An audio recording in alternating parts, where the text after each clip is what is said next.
Dengarlah kawan semua, kisah lama penuh makna. Dari tanah tercinta, tempat cerita bermula. Namaku Citra Ajahra, dengan hati gembira.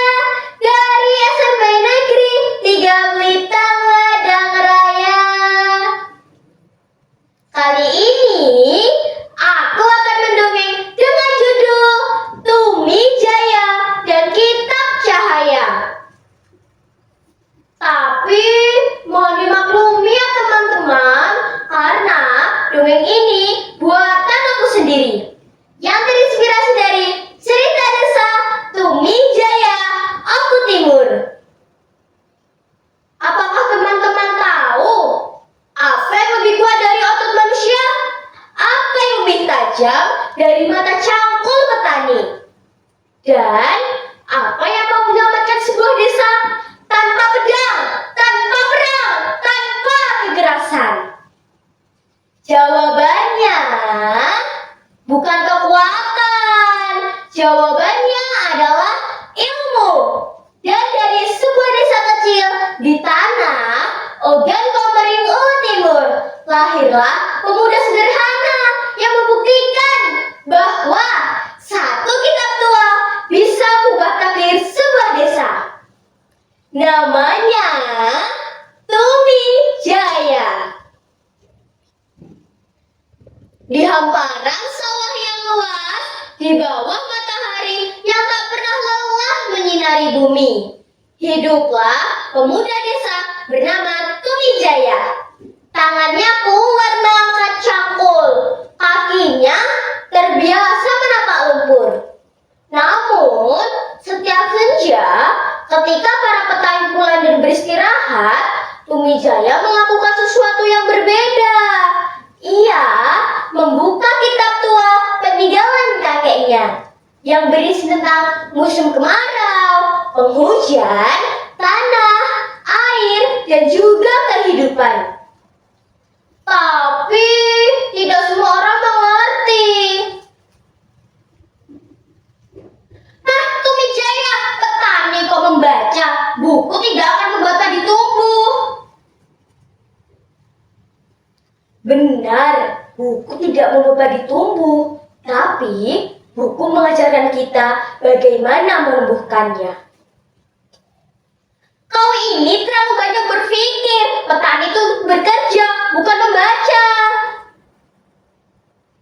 Lebih baik berpikir hari ini daripada menyesal esok hari. Namun, ejekan tidak berhenti. Hari demi hari.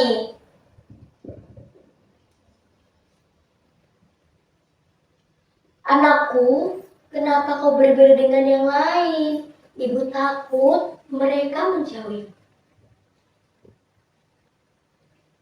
Bu, dalam kitab ini tertulis tanda-tanda musim. Jika musim kemarau datang, sawah kita akan mengering. Lalu, apa yang bisa kita lakukan? Kita harus membuat saluran air sebelum semuanya terlambat. Asal kau ingat, nak, ilmu harus membuatmu rendah hati. Ilmu bukan untuk meninggikan diri, namun untuk menolong sesama. Lalu, hari yang ditakuti itu datang. Matahari membakar tanah, sungai mulai menyusut, sawah retak, daun padi menguning, harapan pun mulai mengering. Air habis, tanah datang semua, padi kita mati satu persatu. Kalau begini terus, anak-anak kita makan apa?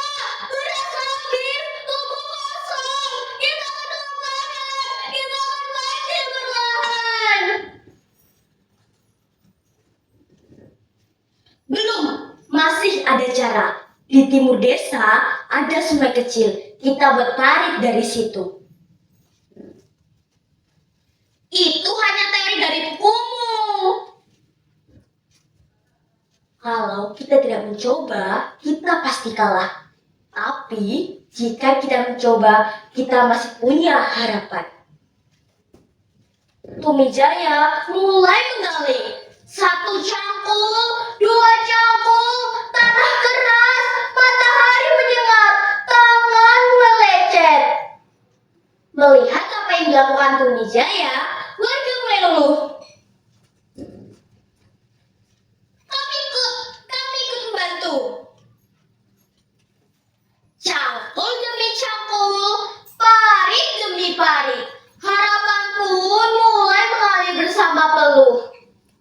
Lalu, langit yang bergesu akhirnya menangis. Hujan turun, air mengalir, sawah kembali hidup. Sejak hari itu, tidak ada lagi yang menertawakan Tumijaya. Mereka akhirnya mengerti, ilmu bukan sekedar tulisan di atas kertas. Ilmu adalah cahaya. Cahaya yang menerangi jalan ketika dunia terasa gelap. Maka ingatlah, anak yang rajin membaca hari ini bisa menjadi penambah orang esok hari. Dari tanah Ogan Komering Ulu Timur, Tumijaya meninggalkan pesan sederhana.